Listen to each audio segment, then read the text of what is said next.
જય માતાજી, જય શ્રી કૃષ્ણ। આજ આપણે જવાના સેવી રૂખડિયા દાદાના મંદિરે દર્શન કરવા। ગમે એવી ઉધરા હોય તો ગાંઠિયા માનવી સેવી તો ઉધરા મટી જાય છે। રૂખડિયા દાદાનું મંદિર આવેલું છે પીલ ગાર્ડનમાં, તો આપણે હાલો પીલ ગાર્ડનમાં દર્શન કરવા જઈશું। તો મારા વિડીયોમાં તમે બન્યા। પીલ ગાર્ડનમાં કરતા તે આપણે બાળકોની રમત પાસે ગયા। હવે નાથી આપણે ભાવનગરના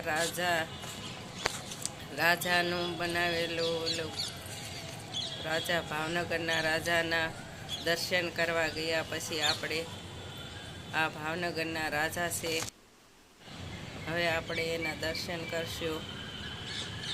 હવે નાથી આપણે ગયા વલ્લભભાઈના સ્ટેચ્યુ પાસે, નાય આપણે દર્શન કરશું। હવે આપણે રૂખડિયા દાદાના મંદિરે પહોંચી ગયા છે।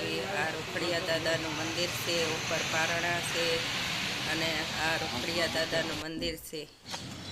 હવે આપણે બહાર નીકળીએ છીએ। અહીંયા પેલા પક્ષીઓ રાખવામાં આવતા હતા, મને ગરમી થાય છે ભાઈ। હવે આપણે આથી બહાર નીકળીએ છીએ।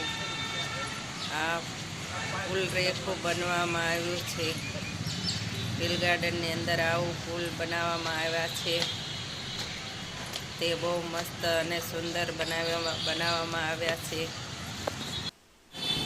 હવે આપણે દરવાજા પાસે પહોંચી ગયા છીએ। હવે આપણે ઘરે જવા નીકળી ગયા છીએ।